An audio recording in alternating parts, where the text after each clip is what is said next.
The Boston Marathon, which marks really the heart of the Spring World Majors marathon season, can typically produce some very interesting results, mostly because of the course, the crazy downhill start, and the intense uphill finish.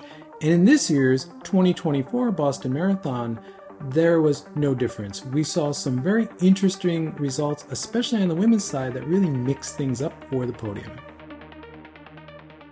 As always, I'm here to talk about super shoes and what I observe at these World Major Marathon races, because that's where we see the latest and greatest. But I don't want to take anything away from the actual athletes. Sisay Lemma's race, he was the men's winner with a time of 2:06:17, was absolutely crazy. The burst of speed that he put in at the second 5K, and by about the 15K mark of the race, he had about a 3-minute lead. And he held on to that even when he was falling apart in that last 5K. The wheels were coming off as he was going uphill, but he managed to hold out. He managed to finish with the win. And it was a beautiful race. That's a classic Boston victory. Go out hard at the start, get a big gap and find a way to hold on to that gap. And he definitely did that. So I don't want to take anything away from his race as an athlete, but he did that in a pair of Adidas Adios Pro Evo 1s in the V2 version, the one with the more traditional outsole. We still have not really seen any of the Adidas Pros race in the V1, which has the painted on midsole or outsole, the one that we can actually buy if you actually have Evo 1s in your country. But it's really interesting to see that most of the pros, if not all of them from Adidas, are preferring the V2 with the more traditional outsole. On the women's side, Hellen Obiri, that last kind of 5K with Obiri and Lokedi kind of fighting back and forth and Obiri gutting it out to win. Again, respect for these athletes. They are phenomenal, and her race was fantastic. And she did it in a really kind of flashy pair of On development shoes and On Cloudboom Strike LS Dev 1.2. Now, there was a Dev 1 and a Dev 1.2, which seem to have midsole differences. And I'll talk about this in a bit. But again, Hellen Obiri, proving that she is probably the best female marathoner in the world right now. And an interesting observation from their podium ceremony was that as soon as either one of them really crossed the finish line, they pretty much swapped out shoes. Lemma basically put on another pair of Evo 1s, the V1, the one with the painted on outsole.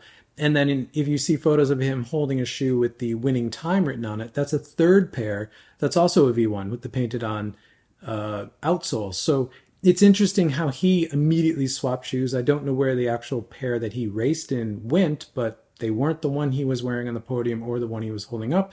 Same with Obiri. She pretty much quickly swapped from the Dev model with the sock upper to a more traditional Cloudboom Strike that we've seen a few times. And in fact, it looked like the one that she won New York City in last year. So again, really interesting to see these athletes really swapping out the shoes they actually raced in for different shoes for all the photos that you'll actually see online. On the men's side of the race, I think it was really just the same old, same old. It was Adidas versus Nike, the Evo 1 versus the Alphafly 3, stuff we've seen since Berlin last year all fall into the spring.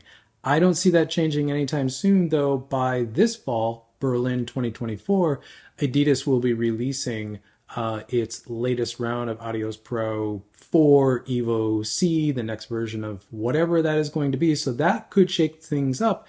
But it does seem like Adidas kind of is in the lead right now as far as victories, because the Evo 1 has been pretty dominant. Though the Alphafly 3 does have the world record, and it has done extremely well. But I think the Evo 1 and the Alphafly 3 have really proven that they're kind of the top tier marathon racing shoes of the moment. Another interesting little thing that I noticed in the men's race was that the Alphafly 3s that were pretty much on every Nike runner, I didn't see really anything other than Alphafly 3s out there for the Nike runners, were all just stock Volt colorway. I think there were a couple proto colorways, but mostly they were the stock Volt colorway, the one that you and I can buy online, again, when they release via Nike's lottery. But if you watched my video from Tokyo, and I'll put a link in the description, reviewing the Tokyo Marathon and all the talk about the Dev 15, the special pair of Alphafly 3 Elites that Eliud Kipchoge was wearing, those were nowhere to be seen in this race. From what I could tell from the photos I looked at, every Nike runner was in a pair of stock Volt Alphafly 3s. So we'll see where that goes. Again, it's an Olympic year. Both Adidas and Nike really pull out the stops. Maybe we'll see something next week in London. We'll probably see whatever we're going to see by the Olympics this summer in Paris. On the women's side, I think, again, it's really interesting to see the women's marathon race because we're seeing a lot of different podiums. We're seeing a lot of shakeup there as far as who's winning in what shoes. Now, Hellen Obiri winning in the On Cloudboom Strike LS Dev Model 1.2. Those shoes look kind of crazy. The difference between the Dev 1 and the Dev 1.2 seems to be midsole variations. And it's really interesting. The more On evolves their shoes past, the Cloud Tech, what they're really known for, and they get into more traditional looking midsoles, maybe with a little bit of Cloud Tech in them, the better they seem to do. And On really has doubled down with their dev and R&D, and it's really beginning to pay off. Though, like I said, Hellen Obiri probably is the best female marathoner in the world at the moment. You could put her in a standard pair of On Clouds, and she's probably still going to win the race. She's going to do really well. But again, it's interesting to see what On is putting out there as far as R&D and dev. And I'm going to say, even though I'm not a fan of booty uppers on race shoes, the upper that was on the shoe that Hellen Obiri was wearing was more of a sock-like upper, something more akin to what Nike was doing in the mid-2010s with their Flyknit uppers, kind of like what you'd see on the Vaporfly Elite and a lot of the other kind of Flyknit shoes that came around. Now, again, I don't like booty uppers, but sock-like uppers I think can fit really well because the textile is more sock-like. It wraps around your foot as opposed to giving a harder textile that kind of bumps into your foot like a more traditional upper would do. So I'm curious where this tech goes or what On is doing. I would expect On to release sort of a general consumer version, and then there's probably going to be a elite or premium version. I think that's what Obiri was actually racing in. Again, interesting to see On joining the kind of same methodology that Nike and Adidas seem to have as well. So really fascinating stuff there. And if you want to actually see the shoes, let me suggest that you follow this Instagram account, The Secret Shoe.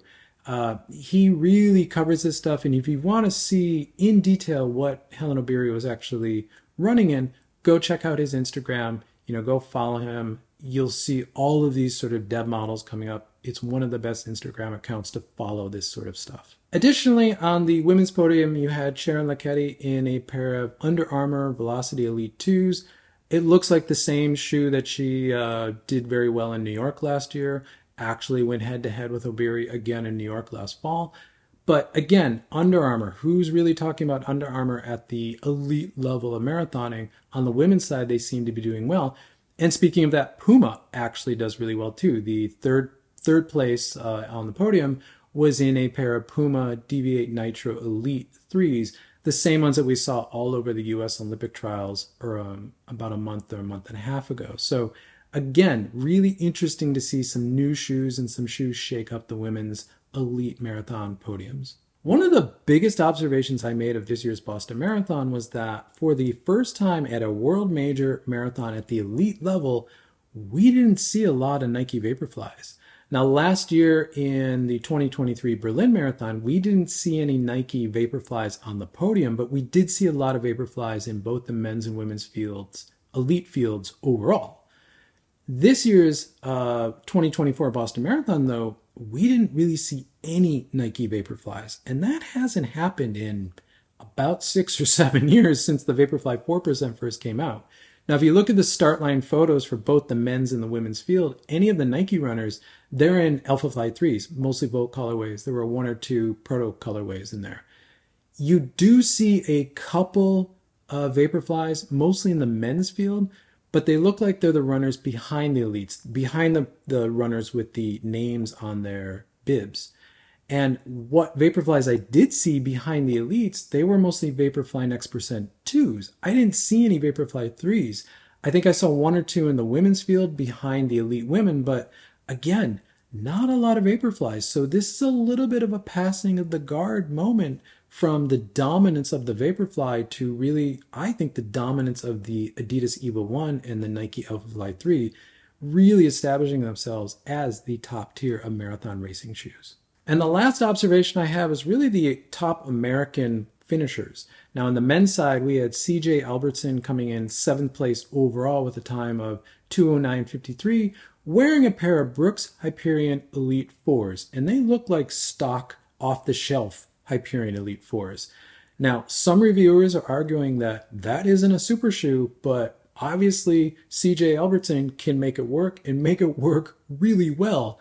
And I find that very interesting because a lot of Brooks's top tier elite and pro level runners have really been making their products work extremely well, regardless of what we all talk about here on YouTube. And on the women's side, we had Emma Bates finishing with 2:27:14, which put her 12th in the women's race in a pair of Asics Metaspeed Edge Paris.